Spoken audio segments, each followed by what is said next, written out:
తెలంగాణ రాష్ట్ర రాజకీయాల్లో కవితమ్మ మరో షర్మిల కాబోతుందనేటువంటి అనుమానం తెలంగాణ సమాజం నుంచి వస్తుంది.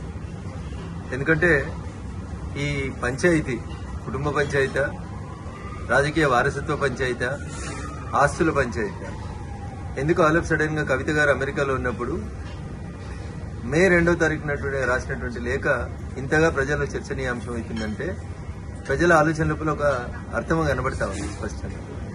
టీఆర్ఎస్ పార్టీ చేసినటువంటి ప్లీనరీలో తన రాజకీయ వారసులు కేటీఆర్ అని కేసీఆర్ చెప్పకనే చెప్పిన సందర్భంలో కవిత కాంగ్రెస్ ఫోల్డ్లోకి ఏమన్నా వెళ్ళినటువంటి అవకాశం కనబడుతుందా?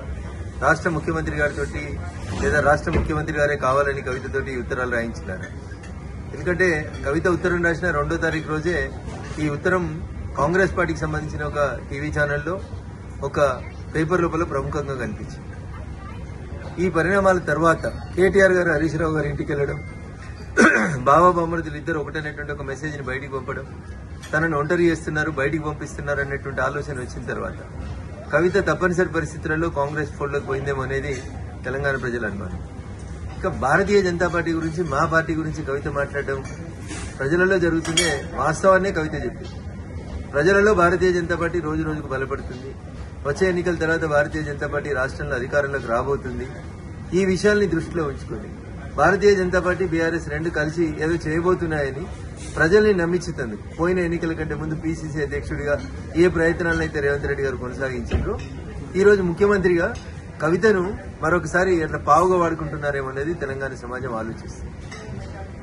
నాకున్నటువంటి అనుమానం గానీ, నాకున్నటువంటి సమాచారం గానీ ముందు కవితతో పార్టీ పెట్టిస్తారు. తర్వాత వచ్చే ఎన్నికలకు వచ్చేసరికి కవిత షర్మిల గారిలాగా కాంగ్రెస్ పార్టీ అధ్యక్షురాలు లేదా కాంగ్రెస్ పార్టీతో పొత్తు పెట్టుకోవడమే చేస్తుంది. ఇది గతంలో ఈ రాష్ట్ర రాజకీయాల లోపల ఇట్లాంటి ఒక ప్రయోగం చేస్తే బాగుంటుండే అని నేను చెప్పలే. టీఆర్ఎస్ సిద్ధాంతకర్త అని చెప్పుకుంటే ఆయన మొన్న ఒక టీవీ ఛానల్లో చెప్తాడు, 2018 ఎన్నికలప్పుడు కేసీఆర్ హరీష్ రావు తోటి ఒక పార్టీ పెట్టిస్తే మంచిగుంటుండే, ఆ పార్టీని ఎన్నికలు అయిపోయినాక మళ్లీ మెర్జ్ చేసుకుంటే బాగుంటుండే అనేది టీఆర్ఎస్ పునాది నేనే అని చెప్పుకునేటువంటి ఒక సిద్ధాంతకర్త మొన్న ఒక టీవీ ఛానల్లో మాట్లాడుతూ చెప్పి వీటన్నింటినీ క్రోడీకరించి చూసినప్పుడు కవితని కాంగ్రెస్ నడుపుతుందా, కవితని రేవంత్ రెడ్డి గారు నడుపుతున్నారా, కవిత మరో షర్మిల కాబోతుందా అనేటువంటి అనుమానం అయితే చాలా స్పష్టంగా తెలంగాణ సమాజం ముందుంది.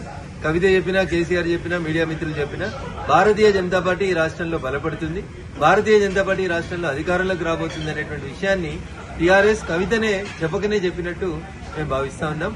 భారతీయ జనతా పార్టీ ఎదుగుదలని ఎండార్స్ చేసినందుకు కవిత